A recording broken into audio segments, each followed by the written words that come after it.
Чем становишься старше, тем понимаешь, что нужно быть терпимее, нужно терпеливо относиться к людям, к окружающим, к ситуациям, которые складываются. Ну, не всегда ведь можешь повлиять на них, и не всегда получается так, как ты хочешь. Ну и что? Начнешь нервничать, как-то эмоционально выражать свое недовольствие. Но не всегда же это возымеет результат. Ну, нужно немножко философски относиться к этому.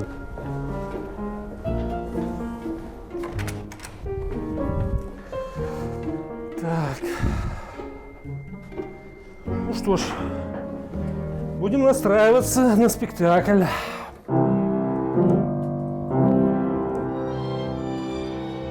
Какой вы, Роман Робертович, душка.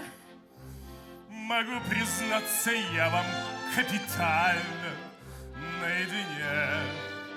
Раз мы вдвоем, что наша жизнь столовая да спальня, в которых мы, пардон, лишь спим и жрем. Живи, наслаждайся, поспи, наедайся, в обиду себя не дадим. Но если ты помер, очисти-ка номер, пожил сам, так дай и другим. Родился я в городе Гродно, в простой семье. Мать большее время была домохозяйкой дома, потому что 3 детей, 3 сына, надо было растить, надо было кормить, обстирывать, одевать, штопать, стирать. Вот. Отец работал шофером, к сожалению, он очень рано ушел, в 53 года, поэтому сейчас у меня осталась мама только. Но я ее уже забрал сюда, в Минск, перевез, потому что уже 82 года, преклонный возраст. Но пока живы родители, мы дети.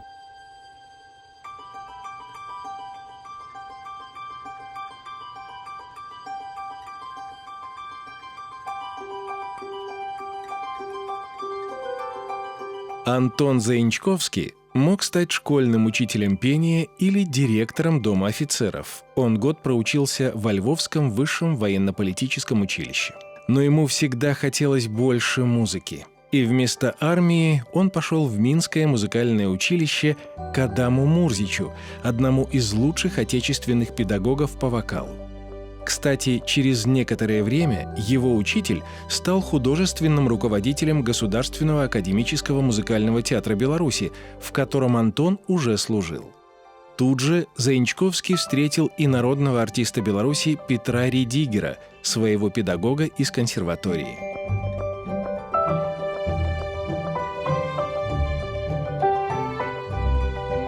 А вы знаете, дело в том, что это же только одна часть, так сказать, истории. А вторая часть истории, что уже учась в музыкальном училище с 93-го года я уже работал здесь, понимаете, в качестве артиста хора. И каждую свободную минуту, если я не был там на сцене занят где-то, я стоял за кулисами и смотрел на сцену, что происходит. Поэтому, когда пришло время мне вводиться в вот эти спектакли, уже в ведущие партии героев, тогда, когда уже наступило это время, я был полностью в репертуаре, знал все тексты, все мизансцены. Как говорится, механизм этот все быстрее и быстрее начал раскручиваться. Как говорится, медленно запрягаем, но быстро едем.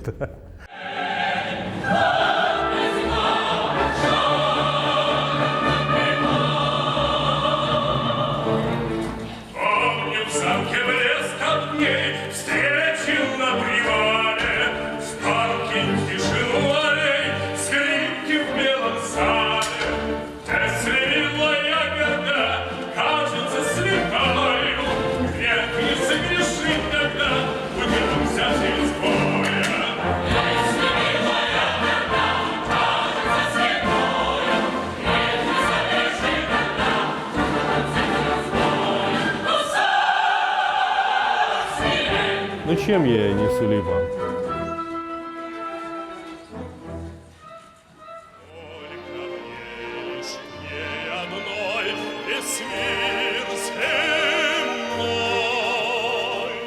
В этом театре он уже более четверти века. Как не поверить в судьбу, если она так аккуратно ведет тебя по ступеням жизни? Главное — доверять ей и максимально хорошо делать то, что зависит от тебя. Например, не упускать свой шанс. В первый же год работы в театре он встретил здесь свою любовь. Прима мускомедии Ирина Линкевич оказалась воплощением его женского идеала. Сделать ей предложение для начинающего актера было смелым шагом. Оказалось новогодней сказкой. Главные слова он произнес 13 января, на Старый Новый год.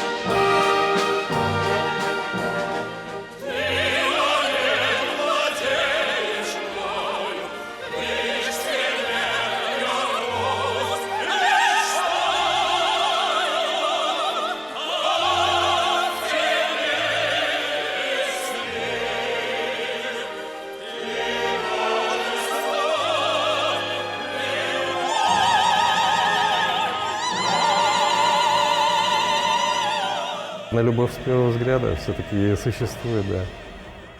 Вот стоило заговорить, и все. Не хочется оставлять этого человека, хочется быть с ним все время. Приятно тебе разговаривать, приятно смотреть на него, приятно общаться. Если словами, то так можно объяснить, а вообще это просто, это чувствовать надо, это чувствовать. Самое главное вот в семейной жизни — нужно дорожить друг другом. Если человека любишь, ты им дорожишь. Тебе дорого то, что ты с ним общаешься, то, что ты с ним живешь. Ты бережно и внимательно относишься к человеку, любишь его. И получаешь то же самое в ответ. Вот и все. Поэтому, конечно, в семейной жизни бывает всякое. И иногда и какие-то небольшие там расхождения во мнении. Но, как говорится, есть такая белорусская пословица: «Біса дярыса, но своего берега держися».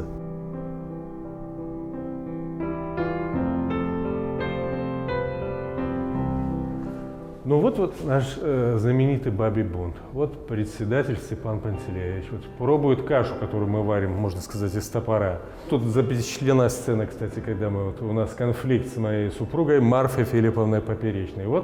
Получаю фигу, можно сказать, под самый нос. Вот она, супружеская жизнь.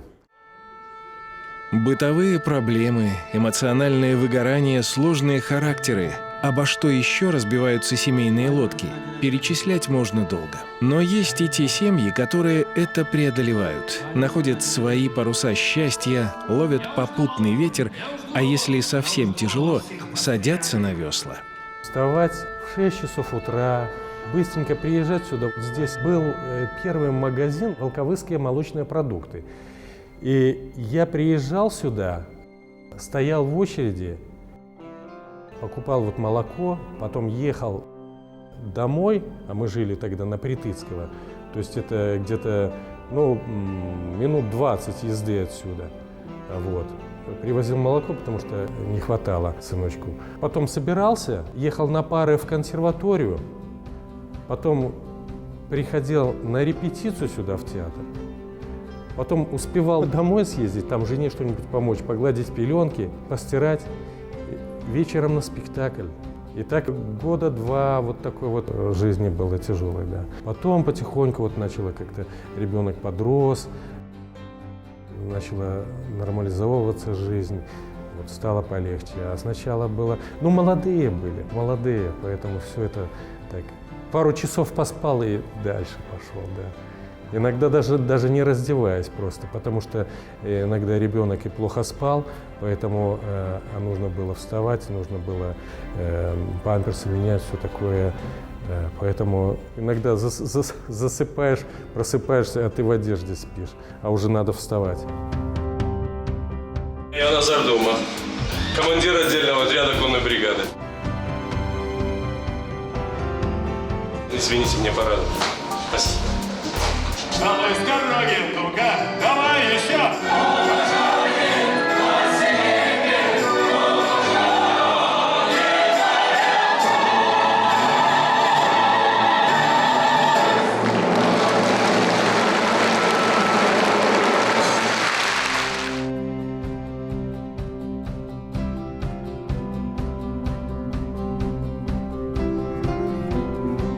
Сегодня Антон Заинчковский – солист Академического музыкального театра.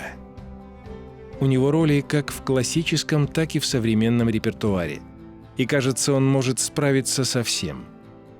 От князя Орловского из «Летучей мыши», мистера Икс из «Принцессы цирка» до Сулеймана в «Свадебном базаре», волшебника в «Обыкновенном чуде» и Сильвио в «Паяцах».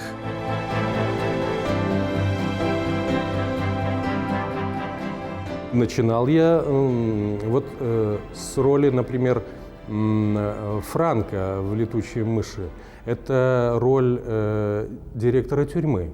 Тоже как бы вот эта характерная роль. Но получилось. Я до сих пор ее уже на протяжении 25 лет ее работаю. В детских спектаклях был занят «Золотой цыпленок», роль волка. И вот, кстати, мне это очень тоже много дало работа на детскую публику, потому что детей ведь не обманешь, не заставишь сидеть и слушать тихонько. Если детям что-то не нравится, они начинают шуметь, шуршать фантиками от конфет, все такое.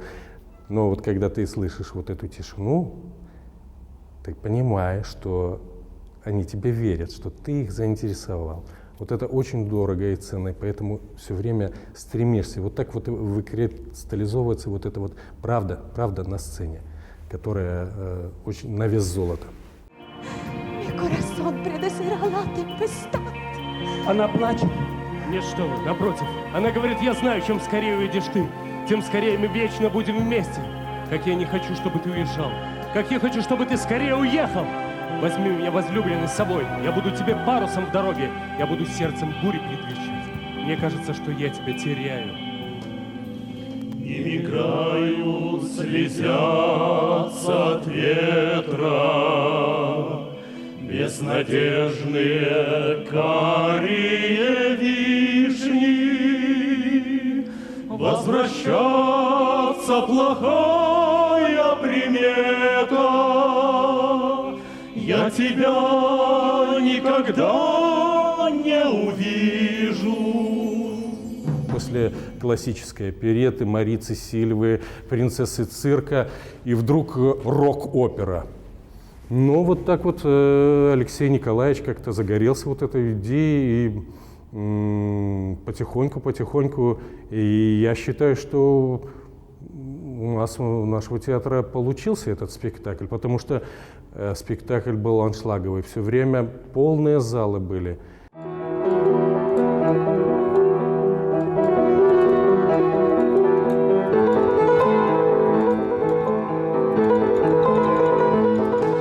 Софья Галишанская, да, у нас это знаковая была постановка Кондрусевича. Белорусский сюжет, белорусский автор, Белорусский государственный музыкальный театр.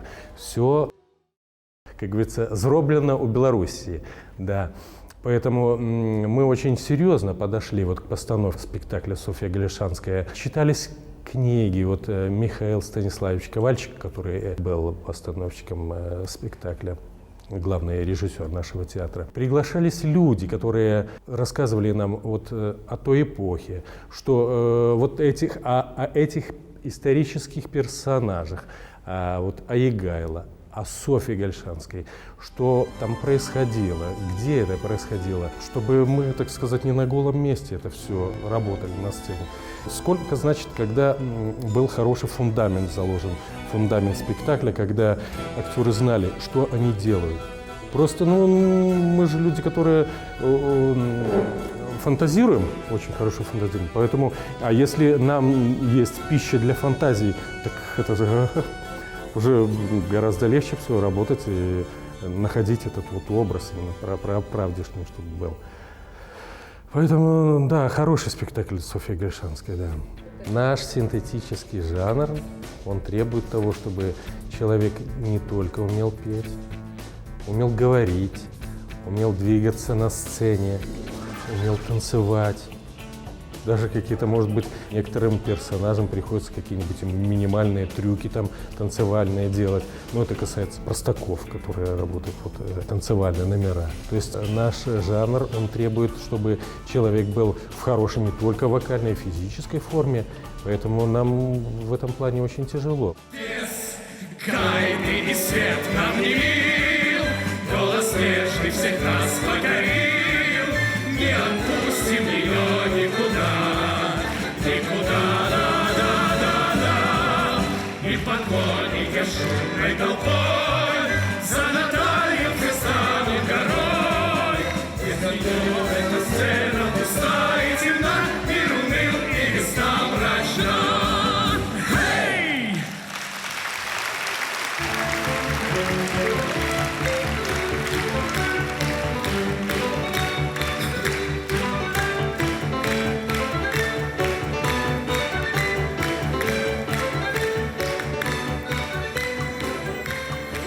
В свое время бытовала такая якобы шутка, чем отличается американская семья от советской или от постсоветской.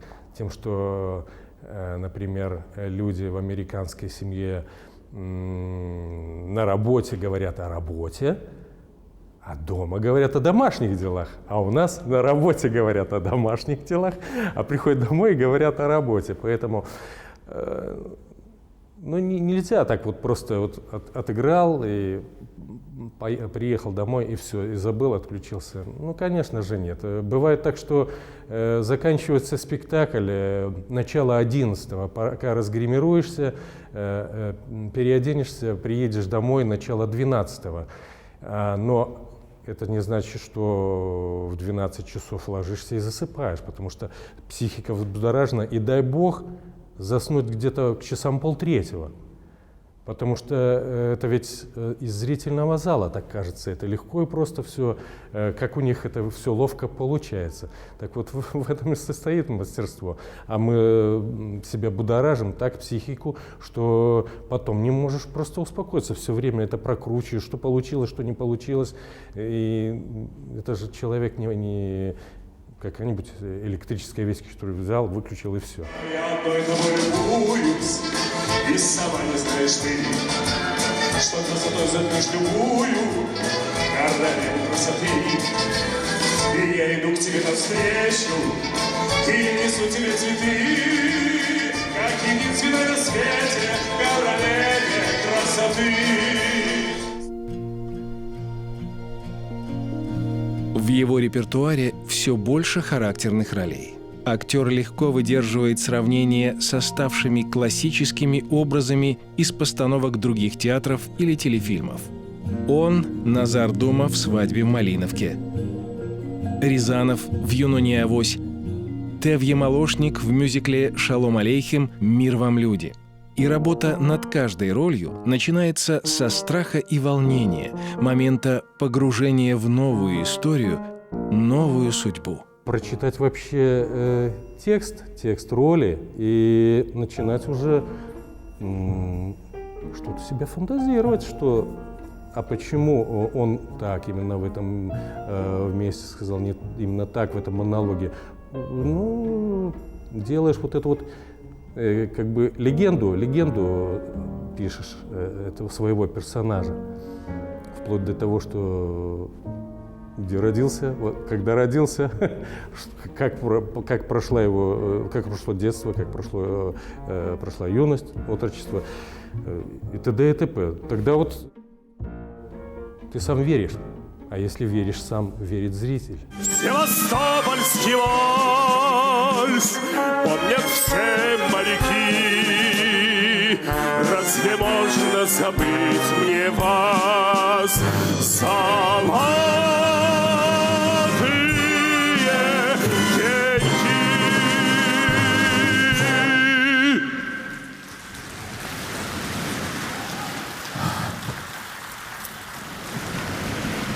Ну что, братцы, выпьем за дружбу.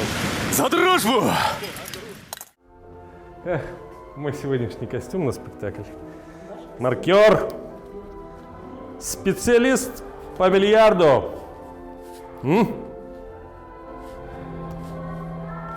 Хорошо.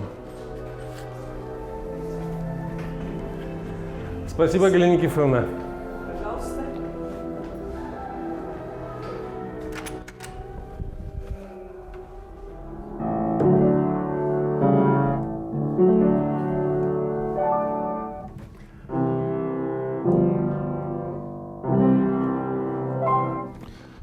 В каждой гримерке у нас есть инструмент. Приходим перед спектаклем, распеваемся, настраиваемся, чтобы был готов голосовой аппарат к спектаклю. Так что вот такая специфика нашего музыкального театра. Ну что ж, будем готовиться к спектаклю.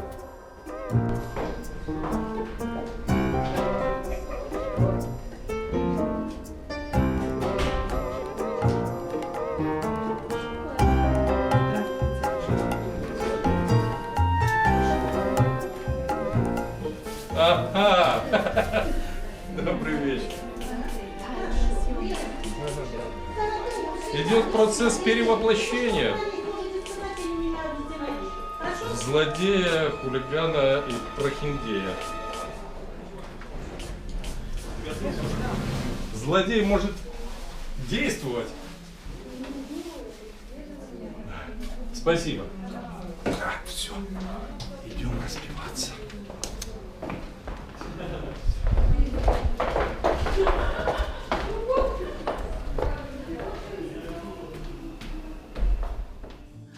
Замерло сердце, кружит голова, вольная жизнь предо мною. Милая, бросьте пустые слова, будьте моею женою. Ишь ты, поди ж ты, подарок судьбы, больно ты ловкий да прыткий. Вам променять предлагаю гробы, срочно на кий с пирамидкой. Мы везде и всегда проживем без труда, жизнью сытой, спокойной и сладкой. Нынче жизнь нас задашь, когда надо, подмашь, и всегда будем в полном порядке. В спектакле «Женихи» я там исполняю роль маркера, который, ну, по моему разумению, это просто вот такой ловкач, который, ну, лавирует по жизни. Жизнь тяжелая, конечно, безденежье и все такое, что когда-то он из такой хорошей семьи, но теперь наступили другие времена, он на мели, но жить как-то надо, имидж как-то надо поддерживать, и поэтому, он вступает в борьбу с остальными женихами, так сказать, за руку и сердце богатой якобы вдовы. Сел мой батя по навету, разорился от потерь. Так с позором я стал маркером, бильярдом управляю тут. Но, как прежде, живу в надежде, что наши дни когда-то все равно придут. Впоследствии оказывается, что муж просто так немножко заснул очень крепко, а потом просыпается. И вот на этом построена вся фабула, что вот эффект неожиданности, вдруг муж воскресает.